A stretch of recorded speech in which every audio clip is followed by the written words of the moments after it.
Ai vui rồi. Nhà lại con chó, con cừu.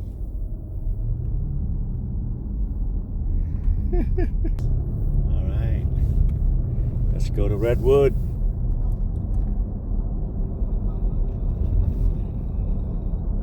Hôm nay Phi Tiễn và Amy sẽ đi the Redwood, tức là cái gỗ thông mà đỏ đó, mà cái loại cây thông này rất là lớn.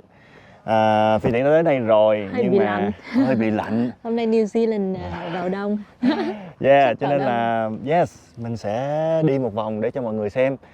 Đi lên những cái cây cầu, trên những cái cây đó, và mình từ cây này thì mình đi ngang cây kia như vậy đó, và mình sẽ thấy cái cảnh đẹp ở đây ha.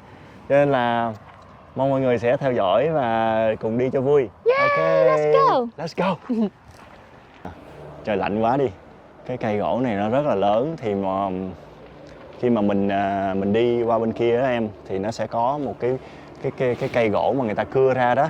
Nó lớn lắm luôn. Một hồi anh cho em coi. Rất là đẹp, nhưng mà em thấy đó là cái từ cái nhà sàn này đi qua cái nhà sàn kia, nó sẽ đi chung quanh một cái park lớn này luôn. Và những cái cây thông rất là lớn như vậy. Và một hồi anh dắt em qua cái rừng bên kia đó, nó rất là hoang dã luôn, rất là đẹp. Hay là mình đi qua bên đó trước đi ha. Yeah, let's go look for them. Đi, let's go.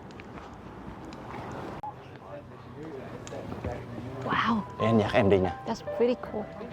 Cánh rừng mang tên The Redwood ở Rotorua của nước New Zealand, Tân Tây Lan.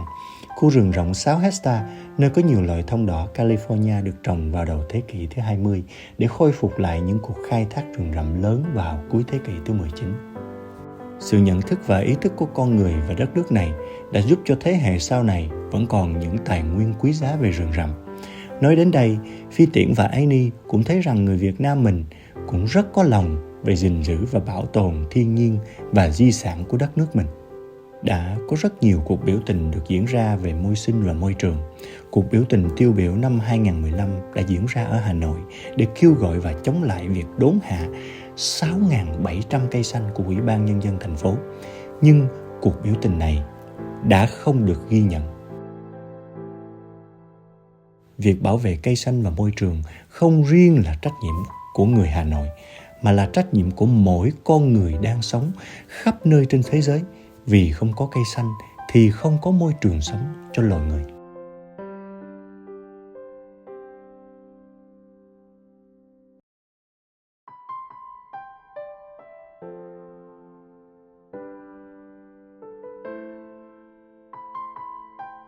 Nó cho mình cái cảm giác lạ lắm. Cái cảm giác giống như là mình lạc vô trong một cái nơi nào á. Cái chuyện tranh something ha. Có vẻ như là hơi huyền bí một chút xíu, nhưng mà tại vì nó được bảo vệ. Thiên nhiên mà người ta bảo vệ kỹ hay quá ha. Cho nên là khi mà mình vô sân bay của họ, mình cũng không có muốn đem cái gì theo. Tại mình sợ mình phá như nó. Cái gì... Thì họ ở đây họ có những cái loại cây mà nó sống cả ngàn năm. Nhưng mà cũng vì mà những người mà đi du lịch đó, thì người ta đã đem những cái bacteria từ những nơi khác qua, thì nó đã giết chết nó, cho nên bây giờ người ta rất là cẩn thận. Look at that one, cái cây đó. Mấy cây này mọc đều quá vậy? Để em có cái độ cao nè, cái độ cao. Cao lắm luôn, em coi cây này là như chắc 3 người ôm luôn á. Cái độ cao 4 người luôn. bằng nhau á. 4 người ôm luôn còn được nữa đó. Coi anh đứng nè. Anh đứng không như là không nhầm gì luôn á. Let's go. Mình sẽ lên mấy cái cây nữa. Ok, đi. Bây giờ đi rồi có bà xã quay nữa.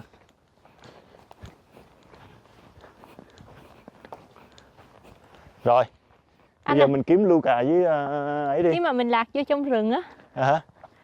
Thì mình làm sao mà mình đi không có cách đâu em ơi. Bởi vậy đi mà lạc vô rừng rồi thì phải tìm cái nơi mà những cái cây mà thấp một chút xíu thì mình mới có thể liên lạc được. Còn nắng kìa nè. Còn nắng. Chút nữa mà hết nắng rồi là chắc lạnh dữ lắm. Lạnh. Ok, mình xếp hàng mình vô. Ok, so no touching the tree. This is the first bridge we start on. There is 8 people maximum on a bridge, 20 on a platform. Then halfway round, you'll find a higher and a lower option. Ok, so tức là mình không có được nhảy nhót ở trên cái này và 8 người ở trên cây cầu một lúc mà thôi. Thank you. Okay, thank you. Actually 8 người được đi nhưng mà 20 người là the maximum phải không? Only 20 people on the platform. Oh, 20 people on the platform. Oh look. Cái đó là cái cây mà người ta cắt ra đó baby. Ồ. Bắt đầu đi nhé. Đi lên. Oh, hi.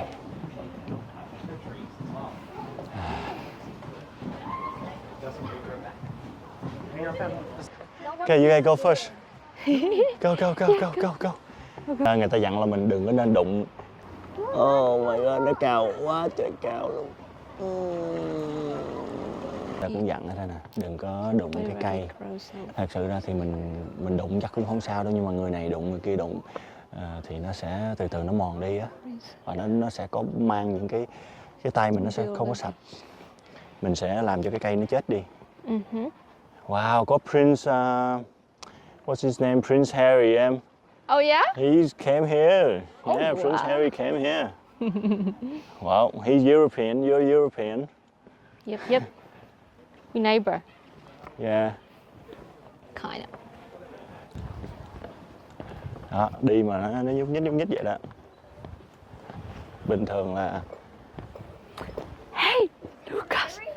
Hả? Tối á, thì người ta sẽ có những cái đèn, lồng đèn này nè, thì người ta sẽ bắt cái lồng đèn lên cho mình, rồi mình sẽ thấy cái lồng đèn nó hiện lên. Trái của nó đó hả? Đến là apple.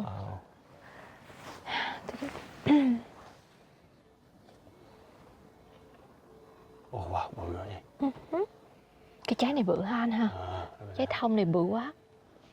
Thì mỗi người cái loại này là cái loại này là Ayaka. Nó có 700 loại khác. Ghê ha. Living species. Radiat. Nó rất là nhỏ, cái hộp nhỏ quá. Ini mini luôn á, nhỏ xíu luôn á. 1 kg tức là khoảng 240.000 hột á, thì nó mới được 1 kg. Anh cho người ta đi hết rồi, còn có 2 đứa mình ở đây à. Dạ. Em có thấy vui không? Thấy lạ, cảm giác lạ chứ sao? Dạ.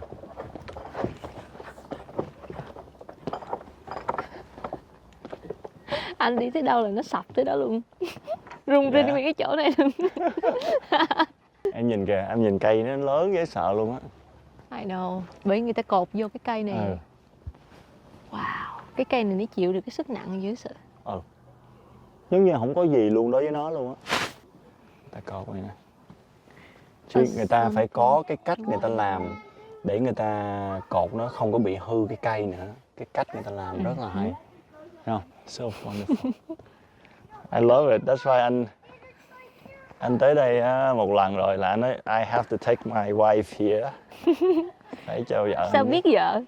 Lúc đó anh chưa có vợ nhưng mà anh biết là anh sẽ một ngày nào đó anh sẽ dắt vợ anh tới đây.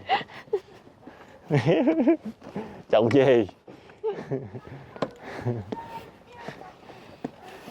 Lúc đó không mọi người biết không? Mình cua người này cực khổ lắm á. Không phải giỡn chơi đâu. Người này khó cua lắm. Sao người quen của anh biết em hết trơn vậy baby? Khó đèn nữa kìa. Nói chuyện khác đi. Làm gì đó? Anh hả? Anh mà có cái sự bình yên vậy thì anh sẽ kiếm cái chai dầu của anh. Áo anh có con cá để thương bây giờ, cho quay chút được không? Hey, anh cũng đại gia Cá cá coi. Ghê quá anh mình. Cái cây này cây fern, nhớ không? Cây fern chứ không phải con ốc Cây- xanh, nhìn tưởng con gì? Cây fern. Fern. Anh nhớ anh nói em ngoài rừng mình bẻ cái silverback. này về mình ăn đó. Yeah, this is this is a silverback fern. Black fern. The black tree. There's a silverback. Ô dạ, giống nha. In Rotorua district. Ô, Không. Rotorua. Rotorua. Những cái cây mà cây fern này nè, thấy không? Cái fern loại này nè, thì nó có 200 loại khác nhau. Ô, nó ở dưới kia kìa anh. Đúng rồi. Nhưng mà ở trong cái quận này thôi nó đã có 70 loại rồi đó. Wow. Yes. Ồ, nhưng mà anh nhìn cái này là anh nhớ cái nồi canh chua của anh à. Ăn nó ngon lắm baby.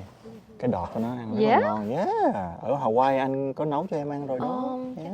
Em bà... Người ta bán ở ngoài chợ mình mua về đó. Vô đó. Bà xã ngồi đây rồi.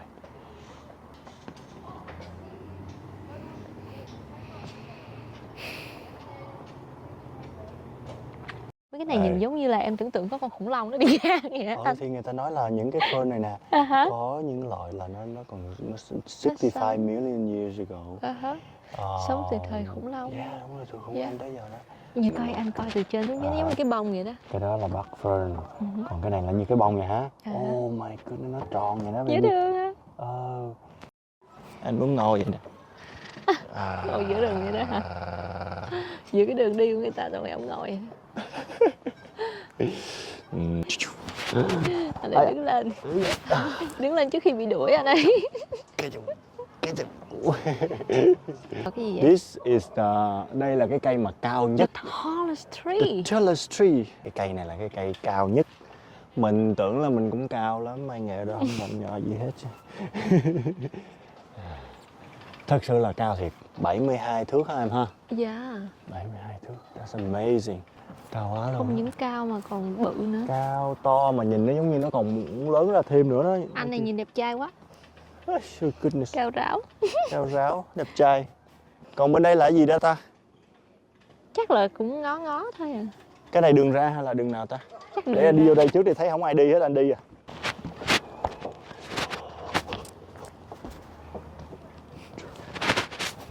Oh baby, cái cây này là già cây nhất. cao nhất. No, cây này già nhất. Cây này già nhất hả? Yeah, monumental tree, the oldest. The oldest tree. Nói chung là cái rừng Redwood này á, nó rất là yên tĩnh. Và mình tới đây á là mình sẽ thấy được những cái cây mà nó lớn mà từ đó giờ anh chưa bao giờ thấy. Thật sự với em. Cái sau của mình là cái cây cao nhất. Em chóng mặt quá. Chóng mặt quá hả? Tại vì nó nhúc nhích đó, cái này nè. Nhúc nhích là em dễ bị chóng mặt lắm. Nữa hả? Ok. Nó không? Phía sau mình nó nói là tallest tree. Dạ. Nhưng mà cái này nó reverse. Nè. Để làm được cái công trình này cũng dữ dội ha. Sao vậy em? Đứng giống như đứng trên đầu ngọn cây vậy á. Đúng rồi, mình đứng trên đầu ngọn cây nè.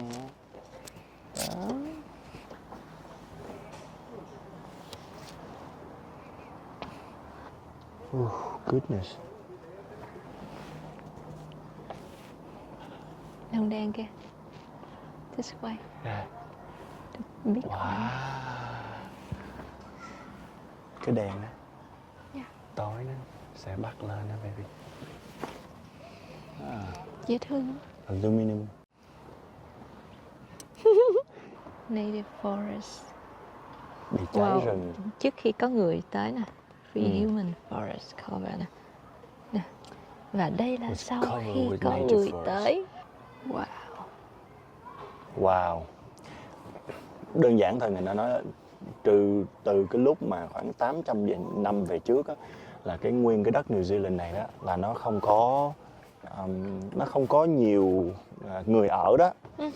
Cho nên là từ từ thì mới có nhiều người ở, thì người ta phải clear out cái forest, tức là người ta phải diệt rừng để mà nuôi cừu, nuôi con này con kia, phải không? Yeah. Thì khoảng chừng năm 1913 thôi là người ta bắt đầu cảm thấy là nó đã bị tiêu diệt rồi đó.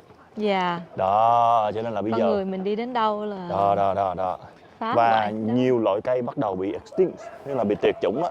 Yeah. Cho nên bây giờ là người ta rất là gìn giữ. Nhưng mà người ta nhận ra cái điều đó kịp lúc cũng đỡ. Đúng vậy. Khi mình tàn phá nhiều quá thì mình cũng phải biết khi nào mình phải dừng tay lại chứ. Đẹp quá. Lòng tham của con người không có đáy anh ơi. Thì phải nói, người ta đâu có ăn tiền được đâu nè. Tiền đâu có ăn được. Anh biết đủ thì có người ta cũng cái gì là đủ, you know. Đúng rồi. Cho nên người ta cứ lo sợ. Có nhiều người thì người ta lo quá, người ta cứ làm hoài như vậy. Yep. Người Native American đó, người ta có cái câu á, đến khi mà cái cây cuối cùng đốn xuống và cái dòng sông cuối cùng vẫn đã cạn thì mình mới biết được là tiền mình không có ăn được. Ra đây rồi. Sáng quá. History. Mình đã đi ra tới ngoài cổng lại rồi. Bây giờ bắt đầu người ta đã vào nhiều hơn hồi nãy nữa. Mình sẽ đi về nhưng mà anh muốn dắt trở lại cái rừng này một lần nữa nè. Anh sẽ làm gì đó? Coi quà của anh mua. So nice. Khoe nha. Khoe hả? Anh mua cái này cho em hả? It's Ngược local made. rồi. Wow, 2 con chim này. Locally Thương made. nha. Hay có con kiwi. 2 con Mà kiwi. 2 con kiwi này nó làm bằng cái locally shell đó, cái shell biển á. Love it. Look at that. Dễ thương ha. See? It's a made in New Zealand, which is quite rare. Tại vì cái gì bây giờ cũng made in không muốn nói tới luôn. Ok, bây giờ cũng đã chiều rồi. Thì actually sắp tối rồi. Anh và em, Phi Tiễn và Annie sẽ từ giã quý vị cũng như từ giã cánh rừng này. Và không biết khi nào sẽ trở lại. Nhưng mà mong rằng quý vị đã có một cái thời gian cũng relax và cùng đi theo những bước chân của Phi Tiễn và Annie. Thì mong rằng mọi người sẽ subscribe và ủng hộ, comment và đề nghị những nơi mà Phi Tiễn và Annie cần đi nha. Ok, chúc mọi người thật nhiều sức khỏe, gia đình ăn vui hết. Bye bye, love you guys. Ôi